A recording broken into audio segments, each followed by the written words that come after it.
नमस्कार दोस्तों, welcome to UP regular classes. मैं पार्थ सचान आप सभी को स्वागत करता हूं।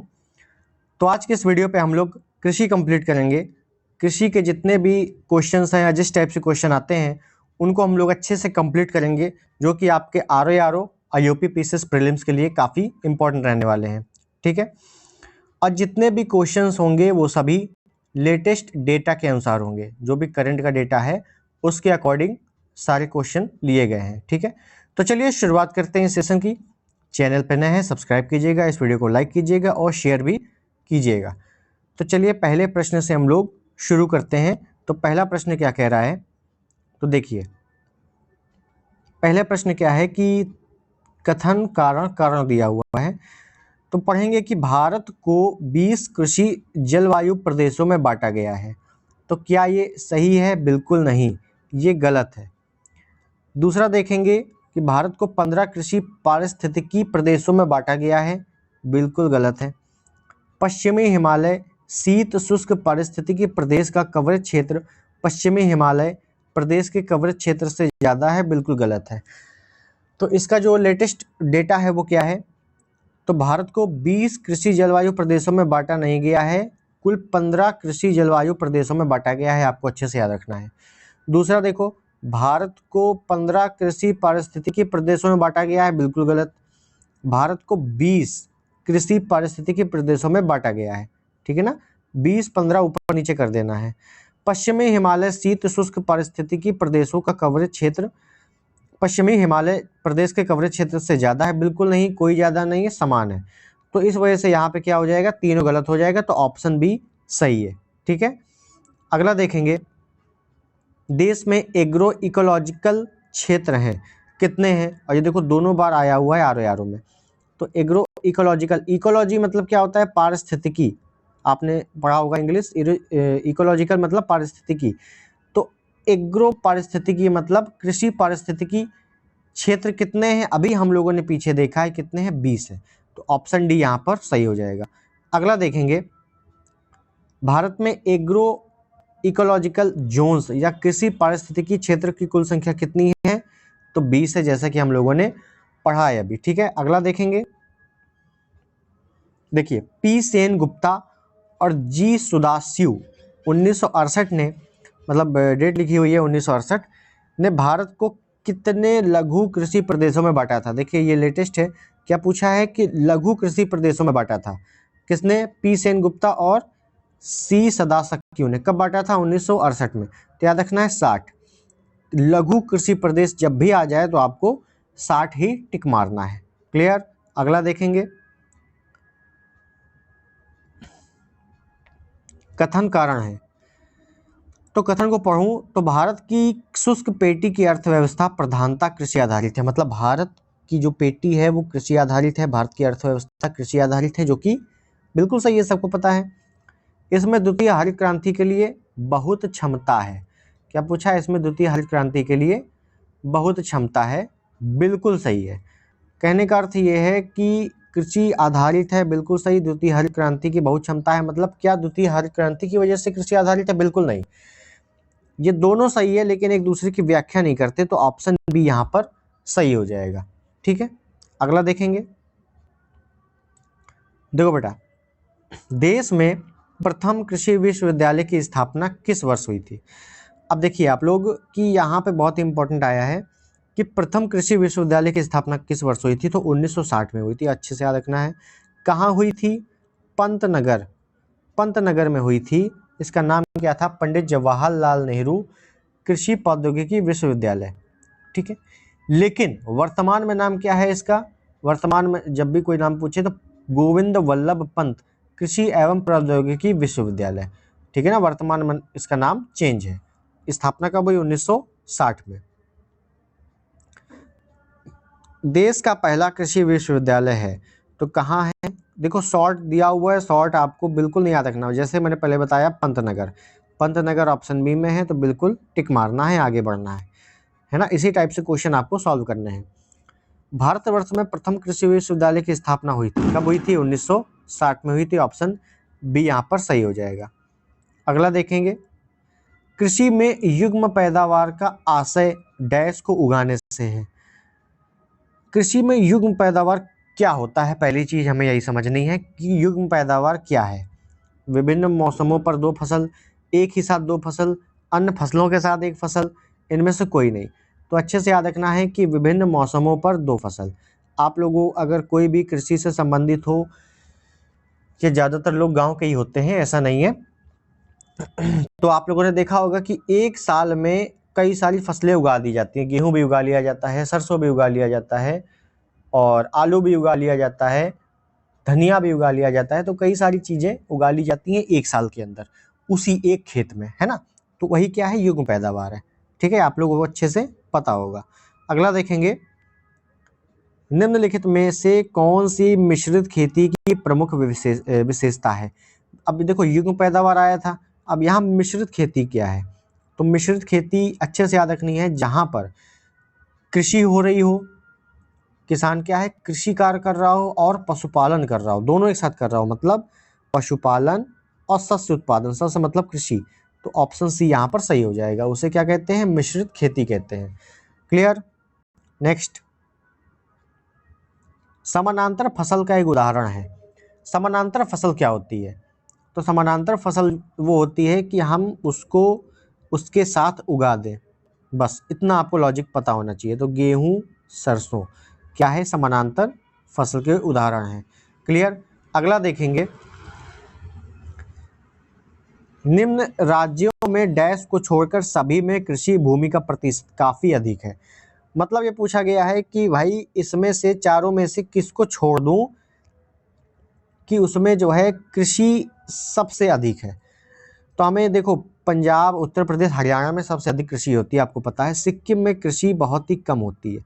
क्यों? क्योंकि ये पहाड़ी इलाका है। ठीक है ना। तो यहाँ पे क्या होती है, कृषि की खेती यहाँ पे क्या होती है, सबसे कम होती है, और सबसे छोटा राज्य भी है। अच्छे से पता होना चाहिए, सिक्किम में अगर खेती की बात की जाए, कृषि की बात की जाए, तो छोटी इलायची का उत्पादन सबसे अधिक सिक्किम में ही होता है। क्लियर। अगला देखेंगे, निम्न में से एक भारतीय कृषि की विशेषता नहीं है। तो भारतीय कृषि की विशेषता क्या नहीं है, पढ़ो अच्छे से, कि प्रकृति पर अधिक निर्भरता, उत्पादकता का निम्न स्तर, फसलों की विविधता, बड़े खेतों की प्रधानता। भारतीय कृषि की विशेषता नहीं है, प्रकृति पर अधिक निर्भरता। तो ये तो विशेषता है, क्योंकि वर्तमान में क्या है कि हम लोग कृषि जब भी करते हैं तो मौसम पर अत्यधिक निर्भर होते हैं, कि मौसम आएगा, बारिश होगी, तब जाके हमारी फसल अच्छी होगी, है ना। तो हम क्या कर रहे हैं, प्रकृति पर निर्भर है। उत्पादकता का निम्न स्तर विशेषता नहीं है, तो ये बिल्कुल विशेषता है, उत्पादकता का निम्न स्तर है। फसलों की विविधता बिल्कुल है, बड़े खेतों की प्रधानता ये नहीं है। ठीक है ना। तो यही आपका सही हो जाएगा कि भारतीय कृषि की विशेषता नहीं है, तो ये डी विशेषता नहीं है, क्योंकि कुछ ही लोग ऐसे हैं जिनके पास एकड़ में ज़मीन है, वरना ज़्यादातर लोगों के पास क्या है कि बीघे में ज़मीन है, 1 बीघा 2 बीघा। ठीक है। तो क्या है कि अत्यधिक भूमि का आकार नहीं है लोगों के पास, तो इस वजह से ये क्या है, एक विशेषता नहीं है। क्लियर। अगला देखेंगे, भारतीय कृषि में निम्न उत्पादकता का कारण है। भारतीय कृषि में क्या है कि उत्पादकता निम्न है, उसका कारण क्या है, तो आवश्यकता से अधिक लोगों का कृषि कार्य में लगे रहना। बिल्कुल सही। अगर हमें एक बीघा खेत है तो उसमें हो सकता है 4 लोग लगे हों, परिवार में 4 लोग हो और चारों लोग लगे हों, है ना, कोई दूसरा कार्य ना कर रहे हो। जोत का आकार छोटा होना, बिल्कुल सही। जैसा मैंने बताया कि खेती बहुत ही कम होना, जब कम होगी तो उसमें ऑलरेडी कृषि कम होगी, खेती कम होगी। उत्पादकता की पिछड़ी तकनीक, भाई आज भी किसान जो है वो पिछड़ी तकनीक के अनुसार ही खेती करता है। क्यों? क्योंकि उसके पास उतना साधन नहीं है, और सरकार उसको साधन मुहैया नहीं करा रही, जो बात साफ है ना। तो यहाँ पे क्या हो जाएगा, ऑप्शन डी। क्लियर। अगला देखेंगे, देखिए कथन कारण से क्वेश्चन है, अच्छा क्वेश्चन है।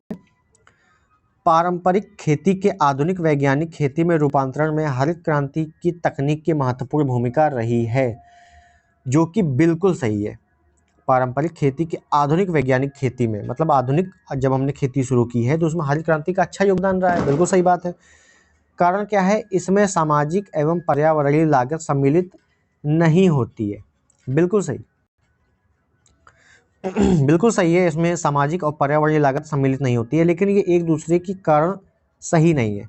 तो ऑप्शन बी यहाँ पर सही हो जाएगा कि ए और दोनों सही है, लेकिन एक दूसरे की व्याख्या नहीं करते, स्वतंत्र रूप से सही है। ठीक है, अगला देखेंगे, निम्नलिखित में से कौन सा भारतीय कृषि के निम्न उत्पादक का कारण नहीं है? निम्न उत्पादकता का कारण नहीं है पूछा है, ध्यान देना है।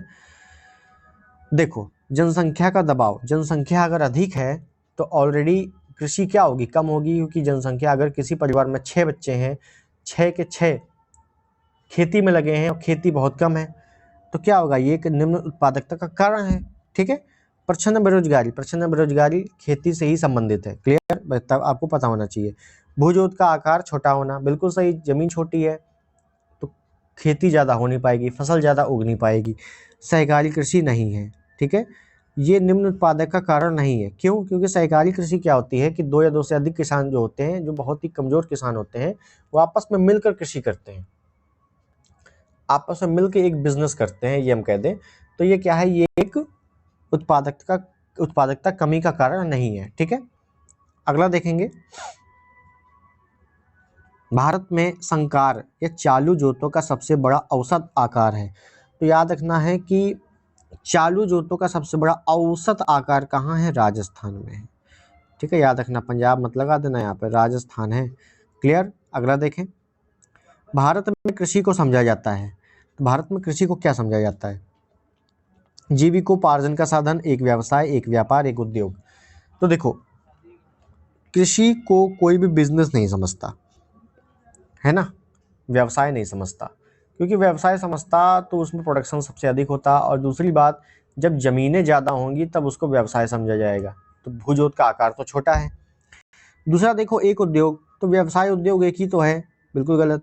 अब उद्योग व्यापार एक ही तो है, बिल्कुल गलत। बचा क्या, जीविकोपार्जन का साधन, मतलब जीविका चल रही है कृषि से, बदता समझो, है कि नहीं, बिल्कुल सही बात है, ऑप्शन ए सही हो जाएगा। अगला देखो, भारत में रासायनिक उर्वरकों के 2 बड़े उपभोक्ता हैं। रासायनिक उर्वरकों का प्रयोग सबसे अधिक कौन से राज्य करते हैं? तो अच्छे से याद रखना है कि पहले नंबर पे यूपी है, पहले नंबर पे यूपी है जो कि रासायनिक उर्वरक का प्रयोग करता है। दूसरे नंबर पे महाराष्ट्र है, मैं एमएच लिख रहा हूँ, महाराष्ट्र है। तीसरे नंबर पे एमपी मध्य प्रदेश है। तो पहले पे यूपी, दूसरे पे महाराष्ट्र, तीसरे पे मध्य प्रदेश, क्या रासायनिक उर्वरक का प्रयोग करने वाले। क्लियर है, ऑप्शन इसमें कोई भी सही नहीं है। क्यों? क्योंकि ये सभी पुराने डेटा से ऑप्शन बने हुए हैं। लेटेस्ट डेटा आपको मैंने कहा था, लेटेस्ट डेटा पे कराऊंगा। तो रासायनिक उर्वरक का प्रयोग करने वाले पहले उत्तर प्रदेश, दूसरे महाराष्ट्र, तीसरे मध्य प्रदेश। क्लियर, आगे देखो, निम्नलिखित हरी खाद वाली फसलों में से इनमें किनमें नाइट्रोजन की मात्रा सर्वाधिक पाई जाती है? हरी खाद वाली फसल में किसमें नाइट्रोजन की मात्रा सबसे अधिक पाई जाती है? तो याद रखना है, नाइट्रोजन सबसे अधिक बोड़ा या लोबिया में होता है। बोड़ा लोबिया में नाइट्रोजन सबसे अधिक पाया जाता है। क्लियर, नेक्स्ट, नई सुधारी गई ऊसर में हरी खाद के लिए उपयुक्त फसल है। अभी हम लोगों ने पढ़ा कि हरी खाद के लिए क्या है, लोबिया या बोड़ा, क्या कहते हैं इसको, बोड़ा भी कहते हैं, और इंग्लिश में बीन्स बोलते हैं, आप लोगों ने देखा होगा बीन्स, है ना, वही चीज है। अगला देखो, संतुलित उर्वरक प्रयोग किए जाते हैं। अब ये क्या चीज है कि संतुलित उर्वरक प्रयोग किए जाते हैं? उत्पादक बढ़ाने के लिए, बिल्कुल सही है। अगर कोई भी किसान उर्वरक का प्रयोग कर रहा है तो ऐसा तो करेगा नहीं कि फसल हमारी बर्बाद हो जाए, उसको बढ़ाने के लिए ही उर्वरक का प्रयोग करेगा। खाद्य की गुणवत्ता उत्पन्न करने हेतु बिल्कुल सही, भूमि की उत्पादकता बनाए रखने हेतु बिल्कुल सही। तो ऑप्शन डी यहाँ पर सही हो जाएगा। ठीक है, आगे देखो, दक्षिणी भारत में उच्च कृषि उत्पादकता का क्षेत्र पाया जाता है। दक्षिणी भारत में उच्च कृषि उत्पादक का क्षेत्र पाया जाता है, मतलब दक्षिण भारत में सबसे अधिक कृषि कहाँ होती है? तो याद रखना है, तमिलनाडु तट पर, तमिलनाडु तट पर सबसे अधिक कृषि होती है। ठीक है, अब देखो क्या करना है कि पश्चिमी तट आपको याद आएगा, तो पश्चिमी तट पे याद रखना है कि पश्चिमी घाट पड़ जाता है, जो पश्चिमी घाट की पहाड़ियाँ पड़ जाती हैं, इस वजह से वहाँ की भूमि समतल नहीं है, वहाँ पे कृषि संभव नहीं है। लेकिन पश्चिमी घाट पर क्या होता है, चाय और कॉफ़ी की खेती सबसे अधिक होती है। क्लियर है, तो उत्पादक में देखा जाए तो तमिलनाडु तट सबसे प्रथम आता है। आगे देखो, पुनर्भरण योग्य भौम जल संसाधन में सबसे संपन्न राज्य है। पुनर्भरण योग्य भौम जल साधन, भौम मतलब भूमि, भूमि मतलब भूमि का जल, भूमि के जल मतलब हैंडपंप या नलकूप चालक। तो हैंडपंप या नलकूप से सिंचाई सबसे अधिक कहाँ होती है? उत्तर प्रदेश में होती है। पहले नंबर पे है उत्तर प्रदेश, याद रखना, ठीक है। नेक्स्ट, निम्नलिखित राज्यों में कौन भारत में ठेकेदारी कृषि को लागू करने में अग्रणी है? ठेकेदारी कृषि में सबसे आगे कौन है? तो याद रखना है पंजाब, ऑप्शन बी। पंजाब क्या है कि ठेकेदारी कृषि में सबसे आगे है। ठेकेदारी कृषि क्या होती है कि कुछ व्यक्तियों को या एक व्यक्ति को ठेके पे अपनी खेती दे दी जाती है और वो क्या करता है, वहाँ पे उस खेती में वो फसलें उगाता है ना। अगर मैं कहूँ तो बटाई कहते हैं क्या? अगर आपको पता हो कि यूपी में क्या कहते हैं तो आप लोग जरूर बताइएगा, ठीक है। आगे देखो, हरित क्रांति में सन्निहित है। हरित क्रांति में सन्निहित क्या है? तो देखो, हरित क्रांति में क्या सन्निहित है? तो ऑप्शन सी यहाँ पर सही हो जाएगा कि समेकित कीट प्रबंधन, समेकित पोषक पदार्थ आपूर्ति एवं समेकित प्राकृतिक संसाधन प्रबंधन, सभी कुछ चाहिए हरित क्रांति के लिए। अब हरित क्रांति क्या है ये आगे आएगा तो मैं आपको डिटेल में बताने वाला हूँ। आगे देखो, एग मार्क है, बहुत बार आ चुका है एग मार्क। एग मार्क क्या है? एग मार्क मतलब एग मतलब अंडा, तो अंडा है? बिल्कुल नहीं, ये लॉजिक मत लगा देना यहाँ पे कि एग मतलब अंडा। एग मार्क उस प्रोडक्ट में लगाया जाता है जिसकी गुणवत्ता की मुहर होती है, एक ऑप्शन डी, कि इसकी जो प्रोडक्ट है उसमें एग मार्क अगर लगा है कि उसकी गुणवत्ता अच्छी है, इस वजह से एग मार्क लगाया जाता है, ठीक है। नेक्स्ट, भारत में सीमांत कृषि भूमि जोत का आकार है। सीमांत कृषि भूमि जोत का आकार कैसा है सीमांत कृषि का? तो अच्छे से याद रखना है कि सीमांत मतलब बहुत छोटा, सीमा है एक, उसकी बंधी हुई सीमा है 1 हेक्टेयर से कम। जब भी आ जाए कि सीमांत कृषि भूमि जोत कितना है तो 1 हेक्टेयर से कम।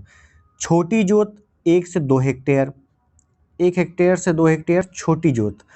अर्ध मध्यम जोत 2 से 4 अर्ध मध्यम, ठीक है ना। मध्यम जोत 4 से 10, 4 से 10 क्या होती है? मध्यम होती है, जैसे ये। और 10 से अधिक आ जाए, 10 से अधिक क्या होती है? बड़ी जोत होती है, ठीक है ना। तो ये आपको लिख लेना है कहीं पर। आगे देखो, अब देखो विभिन्न क्रांतियां एवं संबंधित क्षेत्र दिए गए हैं तो हमें अच्छे से रटना है इसको। हरित क्रांति खाद्य उत्पादन से संबंधित है। सुनहरी क्रांति किससे संबंधित है? क्रांतियां बहुत आती हैं, फल एवं सब्जी उत्पादन से संबंधित है। श्वेत क्रांति दूध से संबंधित, दुग्ध से।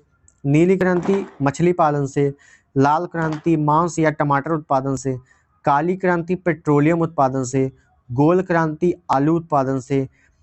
पीली क्रांति तिलहन से। और गुलाबी क्रांति मांस निर्यात से या झींगा मछली से। झींगा मछली याद रखना, ठीक है। अब देखो, पूछा है सदाबहार क्रांति। सदाबहार क्रांति भारत में कृषि उत्पादन बढ़ाने के लिए प्रयोग में लाई गई। तो सदाबहार क्रांति कब लाई गई, किसके द्वारा लाई गई, ये पूछा गया है। तो याद रखना है कि एम.एस. स्वामीनाथन, हरित क्रांति के जनक कहे जाते हैं एम.एस. स्वामीनाथन, इनके द्वारा सदाबहार क्रांति लाई गई। दरअसल सदाबहार क्रांति और कुछ नहीं है, जो हरित क्रांति है ना, हरित क्रांति, अभी आगे जो बताऊंगा मैं आपको डिटेल में हरित क्रांति, तो जो द्वितीय चरण है हरित क्रांति का द्वितीय चरण जो 1981 के करीब शुरू होता है, उसी को सदाबहार क्रांति कही जाती है। बस इतना आपको पता होना चाहिए, ठीक है। आगे देखो, नॉर्मन अर्नेस्ट बोरलांग जो हरित क्रांति के जनक माने जाते हैं, किस देश से हैं? तो नॉर्मन बोरलांग जो है हरित क्रांति के जनक, विश्व में हरित क्रांति के जनक नॉर्मन बोरलांग, और भारत में हरित क्रांति के जनक एम.एस. स्वामीनाथन। तो नॉर्मन बोरलांग कहाँ के हैं? तो संयुक्त राज्य अमेरिका के हैं, ऑप्शन ए, ठीक है ना, याद रखना है यूएसए के हैं। क्लियर। आगे, विश्व में हरित क्रांति के जनक है, विश्व में देखो आ गया है तो नॉर्मन बोरलांग, ऑप्शन ए। हरित क्रांति से गहरा संबंध रहा है, तो हरित क्रांति से किसका गहरा संबंध रहा है? ऑप्शन ए, डॉक्टर स्वामीनाथन, क्योंकि भारतीय हरित क्रांति के जनक भी यही कहे जाते हैं। आगे देखो, हरित क्रांति से अभिप्राय है। हरित क्रांति से अभिप्राय क्या है? हरित क्रांति में आपको पता होना चाहिए कि HYVP उन्नत बीजों का प्रयोग किया गया था।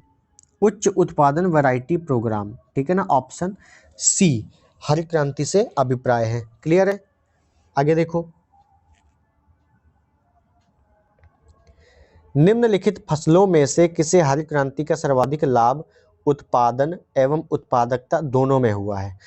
हरित क्रांति आपको पता होनी चाहिए कि 1966 के करीब शुरू होती है और हरित क्रांति में सबसे अधिक गेहूं उगाया जाता है। गेहूं कहाँ उगाया जाता है ये भी पता होना चाहिए। तो हरित क्रांति में गेहूं का सबसे अधिक उत्पादन कहाँ हुआ था? तो पंजाब, हरियाणा, पश्चिमी उत्तर प्रदेश, पश्चिमी यूपी, पंजाब, हरियाणा, पश्चिमी यूपी में सबसे अधिक प्रोडक्शन हुआ था, सबसे अधिक हरित क्रांति की उन्नति सामने आई थी, है ना, ऐसा कह सकते हैं हम लोग। आगे देखें,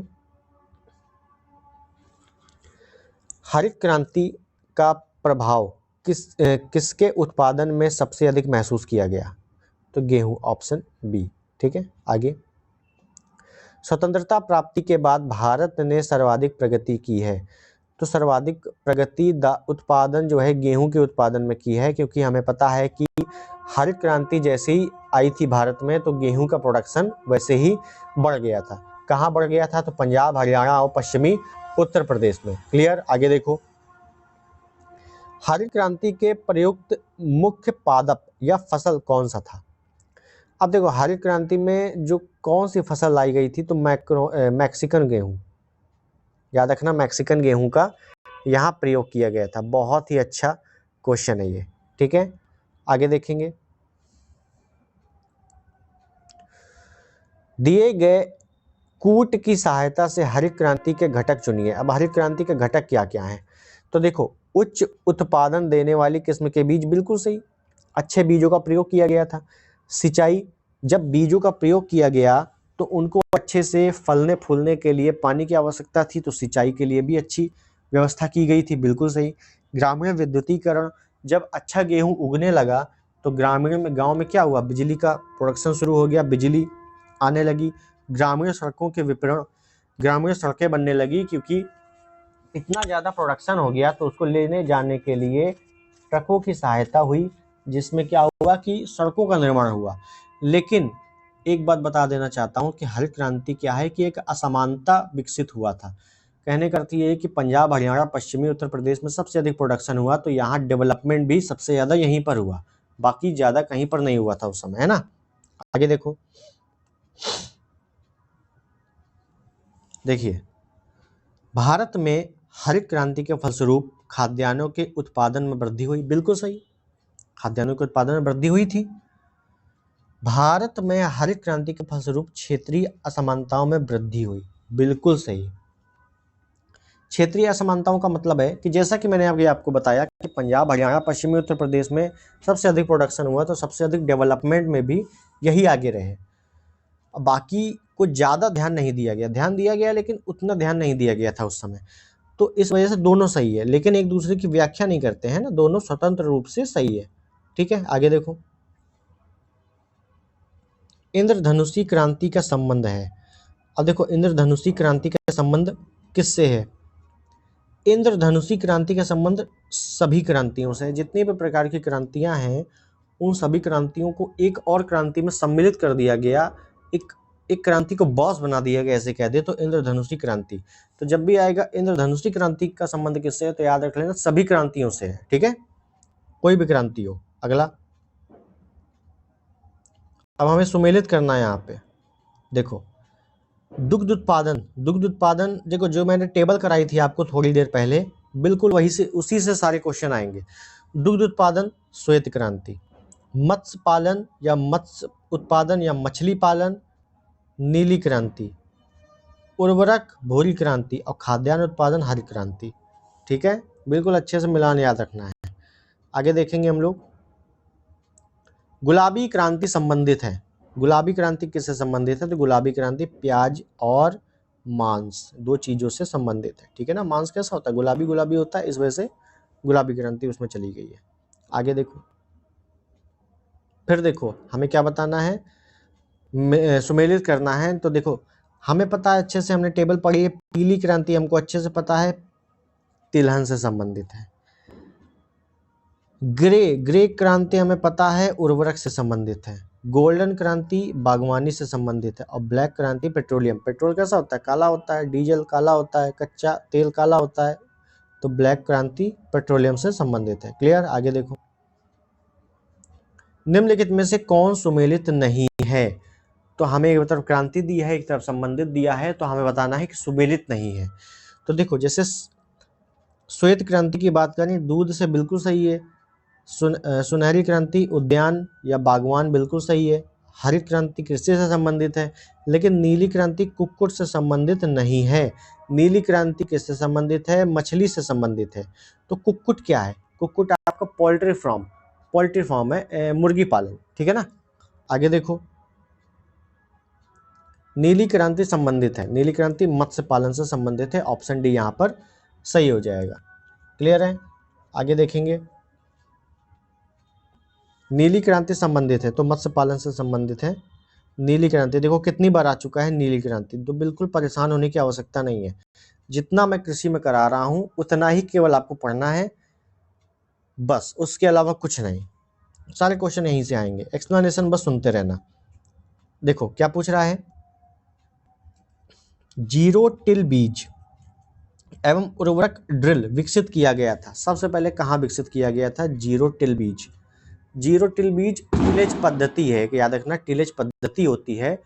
टिलेज पद्धति क्या होती है कि इसमें कई समय तक बिना जुताई किए हुए खेती आराम से की जा सकती है, बिना जुताई किए, उसे ही टिलेज पद्धति कहते हैं। तो ये सबसे पहले कहाँ पे शुरू हुआ था? पंतनगर, है ना। पंतनगर में प्रथम कृषि विश्वविद्यालय है, तो यहाँ पर शुरू हो जाएगा। हल्का सा लॉजिक लगाना है। अगला देखेंगे, निम्नलिखित में से कौन कृषि क्रांति के संदर्भ में सही सुमेलित नहीं है?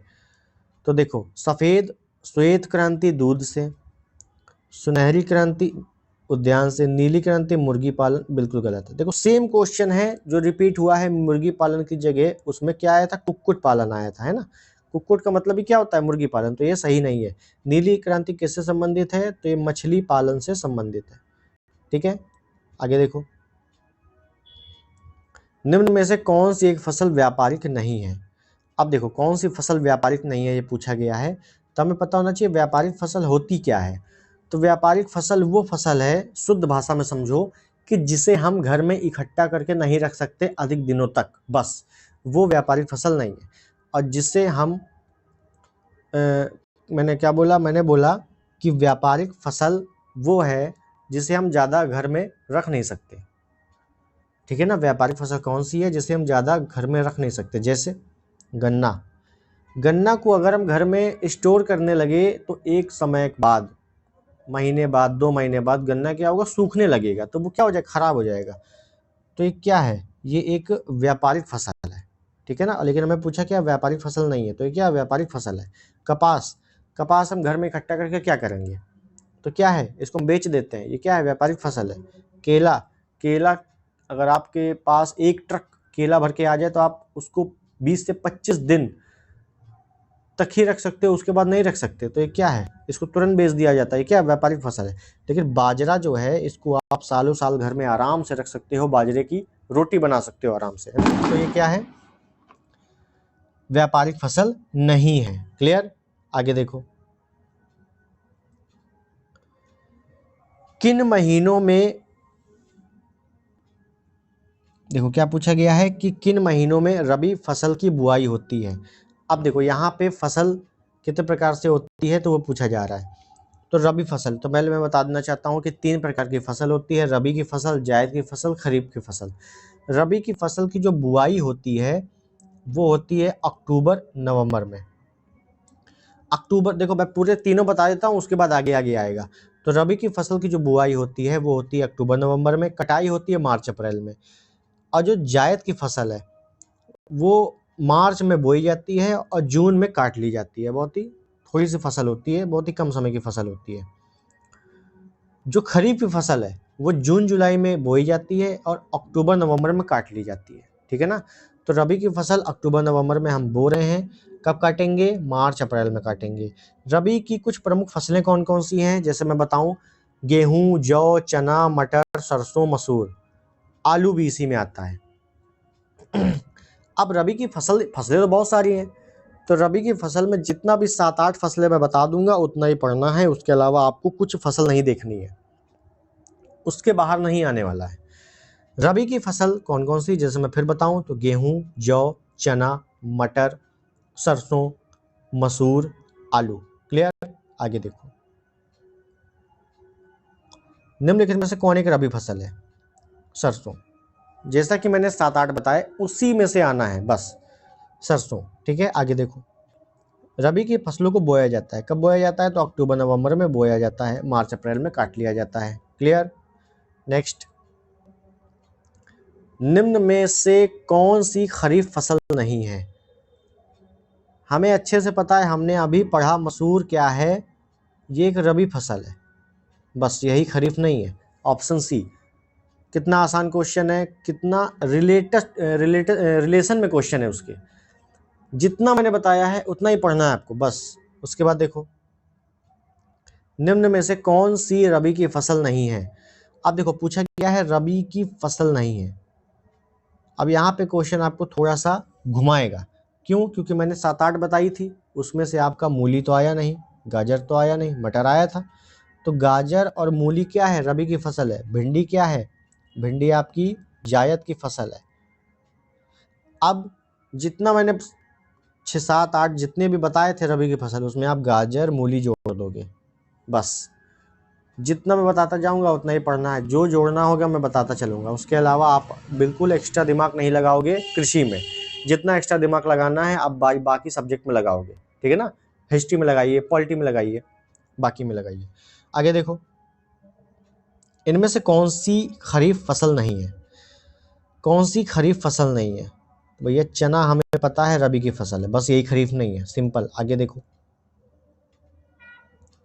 गेहूं की अच्छी खेती के लिए निम्नलिखित में से कौन सा पारिस्थितिकी समुच्चय आवश्यक है? गेहूं क्या है? गेहूं क्या है? रबी की फसल है। रबी की फसल कब बोई जाती है? अक्टूबर नवंबर में बोई जाती है। अक्टूबर नवंबर में गुलाबी ठंडी शुरू होती है। ठंडी शुरू होती है, उच्च ताप तो होता नहीं है, काट दो। उच्च ताप होता नहीं, काट दो।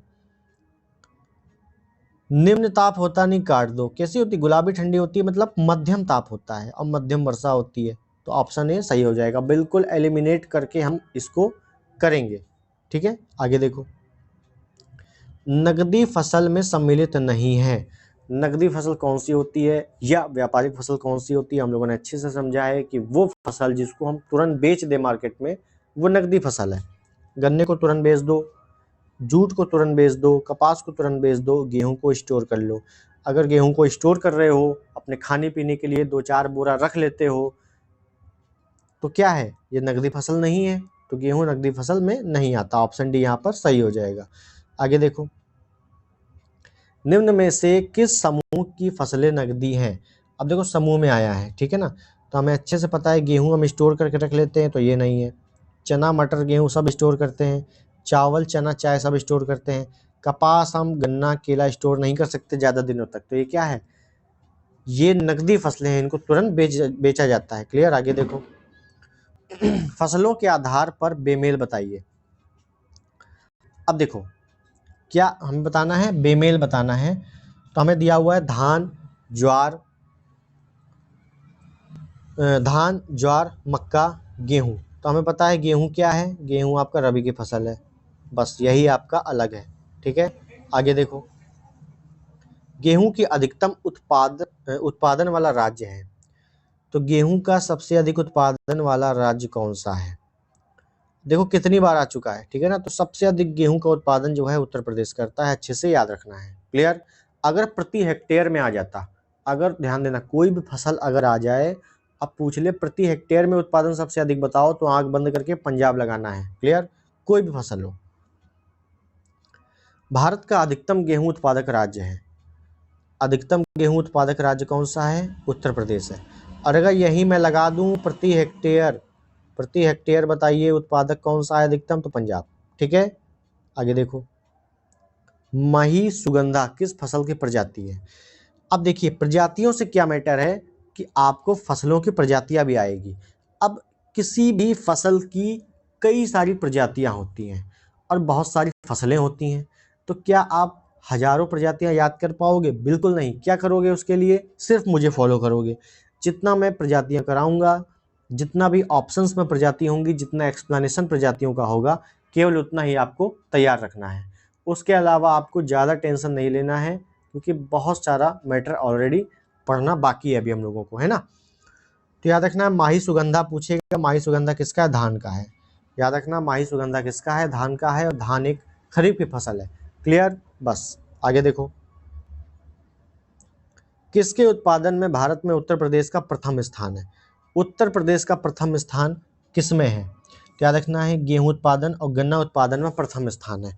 ठीक है ना, गेहूं और गन्ने में उत्तर प्रदेश का प्रथम स्थान है प्रोडक्शन में। अगर मैं गन्ने की बात करता हूं तो याद रखना है कि दक्षिण भारत का गन्ना सबसे मीठा होता है। इसी वजह से दक्षिण भारत में चीनी मिलें सबसे ज़्यादा हैं, क्योंकि जितना मीठा गन्ना होगा उतनी अधिक चीनी बनेगी, उतनी अधिक चीनी बनेगी उतनी अधिक फैक्ट्री लगेगी। क्लियर? आगे देखो, निम्नलिखित में से गेहूं की कौन सी प्रजाति प्रेरित उत्परिवर्तन द्वारा विकसित की गई? बिल्कुल इसी प्रकार से आपको पढ़ना है। उत्परिवर्तन द्वारा विकसित की गई थी, तो याद रखना है सोनोरा 64। अच्छे से रट लीजिए, सोनोरा 64 क्या है? एक गेहूं की प्रजाति है। अभी देखो ये आया हुआ है, हो सकता है आर में ये आ जाए कि सोनोरा 64 किसकी प्रजाति है, तो गेहूं की प्रजाति है। प्रेरित उत्परिवर्तन द्वारा विकसित की गई थी। बस बिल्कुल इतना याद करो, आगे बढ़ो। गेहूं में बौनेपन का जीन है। गेहूं में बौनापन, कोई कोई गेहूं होता है लंबे दाने होते हैं, कोई कोई के बहुत छोटे दाने होते हैं गेहूं के। तो जो गेहूं का जो छोटा दाना होता है किसके कारण होता है, किस जीन के कारण होता है? तो Noren 10, option A, Noren 10 gene होता है, इसके कारण गेहूं में बौनापन आ जाता है। क्लियर? आगे देखो, मैक्रोनी गेहूं सबसे उपयुक्त किन परिस्थितियों में है? मैक्रोनी गेहूं, मैक्रोनी गेहूं तो याद रखना है असिंचित परिस्थितियों के लिए, ऑप्शन सी। मतलब असिंचित मतलब जहां पानी न सींचा जाए। जहां पानी नहीं सींचा जाएगा इसका मतलब है वहां पानी की कमी है। तो जहां पानी की कमी होती है वहां पर किस प्रकार का गेहूं उगाया जाता है? तो मैक्रोनी गेहूं। बस इतना याद रखना है आपको। आगे देखिए, राज 3070 एक प्रजाति है। राज 3070 किसकी? गेहूं की है। बस इतना याद रखना है। ठीक है ना, जितना भी PYQ आया है उतनी ही प्रजातियां याद रखनी है आपको। हो सकता है राज 3078 पूछ ले तो कितनी प्रजातियां याद करते फिरोगे? तो राज 3078 किसकी है? गेहूं की है। ठीक है, आगे देखो, पूसा सिंधु गंगा एक प्रजाति है, किसकी है? ऑप्शन ए गेहूं, पूसा सिंधु गंगा गेहूं की है। यूपी 308, यूपी 308 किसकी है? गेहूं की है। रबी की फसल में सबसे अधिक जो पूछी गई प्रजातियां हैं वो गेहूं में ही है ना। आगे देखो, निम्नलिखित में से कौन सा एक गेहूं की फसल का रोग है?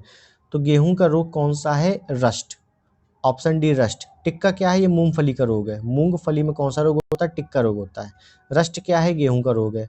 रस्ट 3 प्रकार का होता है, yellow rust, brown rust, black rust. तो आपसे ये भी पूछा जाता है कि निम्न में से कौन से रस्ट का प्रकार नहीं है? तो येलो रस्ट है, ब्राउन रस्ट है, ब्लैक रस्ट है। कोई एक और कलर दे देगा आपको, इसमें बताना रहेगा। ठीक है, तो याद रखना है। आगे देखो, कल्याण सोना एक किस्म है। कल्याण सोना किसकी किस्म है? तो गेहूं की किस्म है। ऑप्शन सी यहाँ पर सही हो जाएगा। आगे देखेंगे, ट्रिटिकल निम्न में से किन दो के बीच संकर है? किन दो के बीज का संकर है? तो गेहूं और राई, गेहूं और राई के बीच संकर हुआ था, इसका नाम क्या है? ट्रिटिकल। इतना ही याद रखना है आपको। आगे देखिए, और ये अच्छा क्वेश्चन आया है, कथन और कारण का क्वेश्चन है कि पंजाब, हरियाणा, उत्तर प्रदेश भारत के प्रमुख गेहूं उत्पादक राज्य हैं, जो कि बिल्कुल सही है भाई। जो हम लोगों ने हरित क्रांति पढ़ी, तो हरित क्रांति का प्रोडक्शन सबसे अधिक कहाँ पे हुआ गेहूं का? पंजाब, हरियाणा, पश्चिमी उत्तर प्रदेश में हुआ, जो कि बिल्कुल सही है। सुअपवाहित उर्वर भूमि शीतकाल में 10 से 15% से तापमान एवं लगभग 75 सेंटीमीटर औसत वर्षा गेहूं के उत्पादन के लिए आवश्यक है। मतलब गेहूं का अगर हमें उत्पादन करना है तो वहाँ पर 10 से 15 डिग्री सेल्सियस तापमान होना चाहिए, टेम्परेचर होना चाहिए, और 75 सेंटीमीटर लगभग वर्षा होनी चाहिए। तो ये भी सही है। तो ये वर्षा ऐसी होनी चाहिए, इसी वजह से यहाँ प्रोडक्शन बढ़ा है। तो याद रखना है ए आर दोनों सही है, आर ए का सही व्याख्या करता है, तो एक दूसरे से रिलेशन है इसका। पंजाब, हरियाणा, पश्चिमी उत्तर प्रदेश में गेहूं का प्रोडक्शन इसी वजह से ज़्यादा हुआ क्योंकि वहाँ पर जो टेम्परेचर होता है सर्दियों में 10 से 15 डिग्री सेल्सियस आ जाता है और वर्षा जो होती है 75 सेंटीमीटर से अधिक होती है। ठीक है, आगे देखो, करनाल बंट एक बीमारी है। करनाल बंट किसकी बीमारी है? गेहूं की बीमारी है, ऑप्शन डी।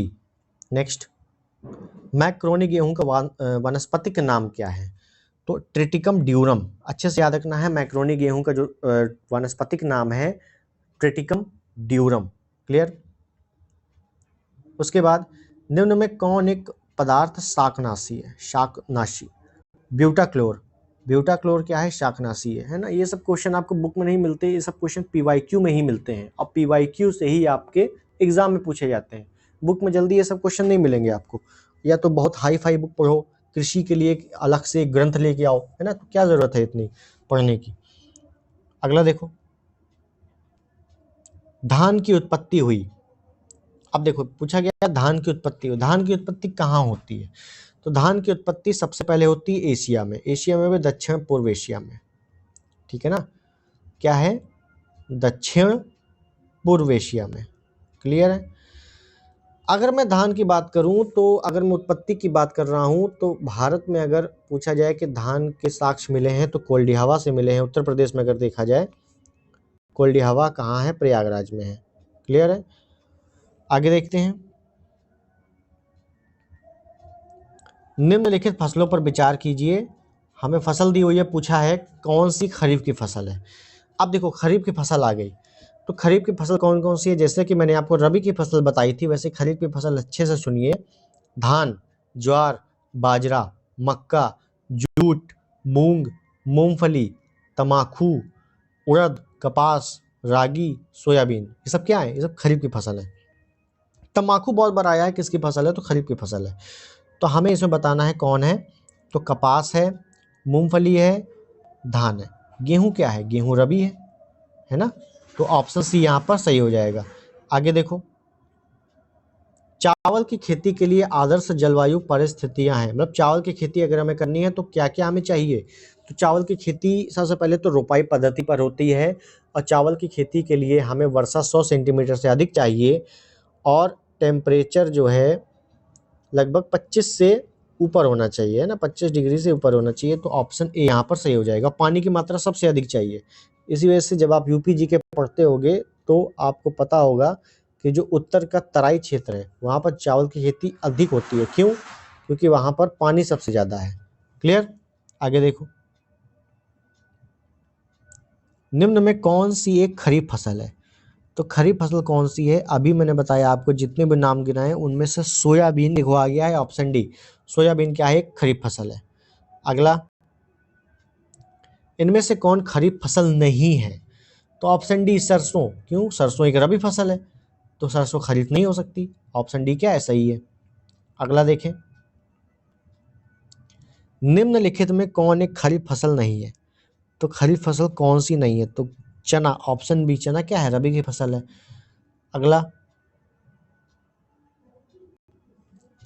निम्नलिखित फसलों में कौन एक भारत में प्रमुख खाद्यान्न है? अब देखो यहाँ क्या पूछा है? प्रमुख खाद्यान्न है। तो भारत में प्रमुख खाने वाली फसल कौन सी है? खाद्यान्न कौन सा है? तो गेहूं मत लगा देना, यहाँ पे चावल होगा, ऑप्शन बी। ठीक है, आगे देखो, खेती के अंतर्गत क्षेत्र के अनुसार भारत में सबसे महत्वपूर्ण खाद्य फसल कौन सी है? खाद्य मतलब खाने वाली फसल। जैसा कि अभी पिछला क्वेश्चन आया, खाद्य फसल कौन सी है? तो चावल क्या है? सबसे खाद्य फसल है। ठीक है ना। आगे देखो, भारत में निम्नलिखित में से किस फसल के अंतर्गत सर्वाधिक क्षेत्रफल है? अब समझो, यहाँ पे कंफ्यूजन होगा। पूछा गया है भारत में निम्नलिखित में से किस फसल के अंतर्गत सर्वाधिक क्षेत्रफल है। तो सर्वाधिक क्षेत्रफल की जब बात करें किस फसल के अंतर्गत, तो आप धान लगाओगे, ऑप्शन डी, भारत में। क्लियर है? सबसे अधिक उगाया जाने वाला जो क्षेत्रफल है किसके लिए है? धान के लिए है। क्लियर? अगला देखिए, भारत में चावल की खेती के अंतर्गत सर्वाधिक क्षेत्र पाया जाता है। सर्वाधिक क्षेत्र कहाँ पाया जाता है खेती के लिए? उत्तर प्रदेश में। ठीक है ना। यहाँ पे खेती के लिए सर्वाधिक क्षेत्र कहाँ पाया जाता है? उत्तर प्रदेश में। अगर ये पूछा जाए कि चावल का उत्पादन सबसे अधिक कहाँ होता है, तो पश्चिम बंगाल करेंगे, उसके बाद दूसरे नंबर पे उत्तर प्रदेश करेंगे और तीसरे नंबर पे पंजाब करेंगे। लेकिन अगर प्रति हेक्टेयर पूछा जाता है कि प्रति हेक्टेयर चावल का उत्पादन कहाँ, तो मैंने बताया था प्रति हेक्टेयर आ जाएगा, आंख बंद करके पंजाब करना है। क्लियर? आगे देखो, भारत में चावल के कटोरे क्षेत्र का नाम बताइए। चावल का कटोरा किसे कहा जाता है? चावल का कटोरा कृष्णा गोदावरी डेल्टा क्षेत्र को कहते हैं। आप समझिए यहाँ पे क्या है, चावल का कटोरा कृष्णा गोदावरी डेल्टा क्षेत्र। धान की डलिया, धान की डलिया पूछेगा तो आप छत्तीसगढ़ करोगे। ठीक है। अगर पूछा जाता है कि उत्तर भारत में चावल अनुसंधान संस्थान कहाँ स्थित है, तो आप वाराणसी या बनारस करोगे। अगर पूछा जाता है विश्व में चावल अनुसंधान संस्थान कहाँ स्थित है, तो आप मनीला करोगे। मनीला फिलीपींस की राजधानी। क्लियर? आगे देखिए, निम्नलिखित राज्यों में किसमें धान की उत्पादकता सर्वाधिक है? अब देखो, धान की उत्पादकता सर्वाधिक पूछा है, तो हमें पता है कि धान सबसे अधिक उत्पादकता कहाँ पे है? पश्चिम बंगाल में है। लेकिन क्या करेंगे, यहाँ पंजाब करेंगे, क्योंकि उत्पादकता पूछा है। ठीक है ना। जब भी उत्पादकता आएगा तो क्या होगा?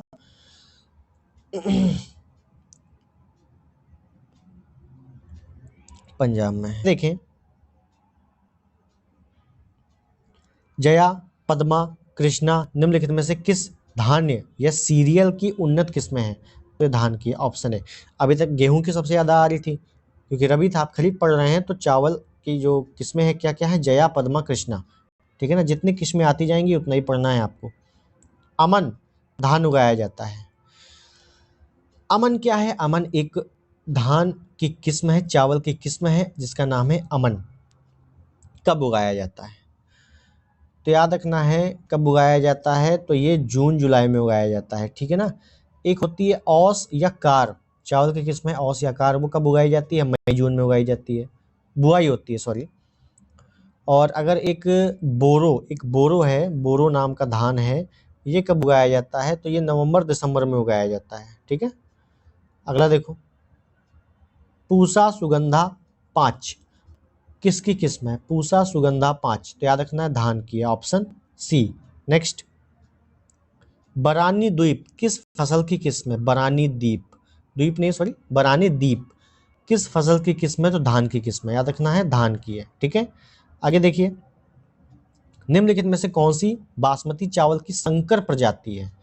तो बासमती चावल की जो संकर प्रजाति कौन सी है? तो Pusa RH10, option A.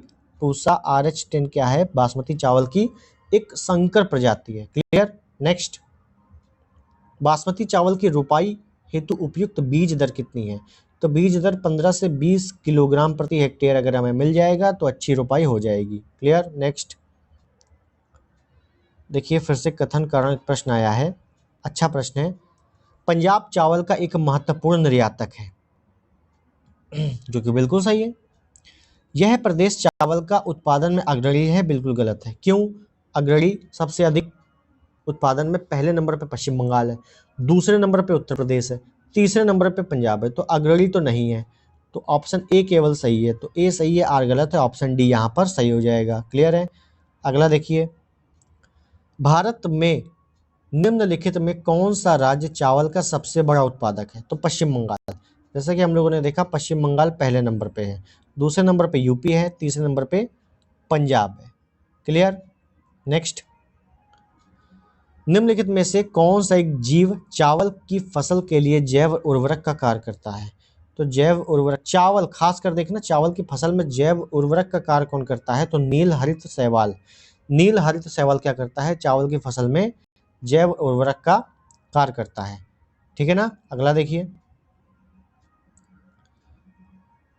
Bharat में पश्चिमी तट की तुलना में पूर्वी तट में धान का उत्पादन अधिक होता है।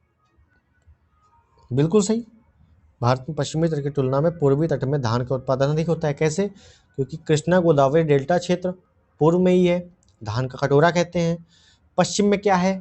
पश्चिमी घाट की पहाड़ियाँ हैं, पश्चिमी तट की पहाड़ियाँ हैं, और पहाड़ियाँ हैं तो जमीन क्या है? सपाट नहीं है, वहाँ पर धान नहीं हो सकता। पहाड़ियों पर क्या होता है? ज़्यादातर पश्चिमी घाट में चाय और कॉफ़ी की खेती होती है। भारत में पूर्वी तट पर पश्चिमी तट की तुलना में अधिक वर्षा होती है। बिल्कुल गलत। क्यों? भारत में पूर्वी तट पर पश्चिमी तट की तुलना में अधिक वर्षा होती है। आपने अच्छे से पढ़ा होगा, मानसून अगर पढ़ा होगा तो दक्षिण पश्चिम से भारत में मानसून आता है और दक्षिण पश्चिम में आता है तो सबसे अधिक केरल में वर्षा होती है। केरल से शुरुआत होती है और पश्चिमी घाट पे वर्षा होते होते उत्तर की ओर जाता है ना। अब पूर्वी तट की बात करें तो तमिलनाडु क्षेत्र में लौटते हुए मानसून से वर्षा होती है। तो ये तो बिल्कुल गलत है, तो ए सही है।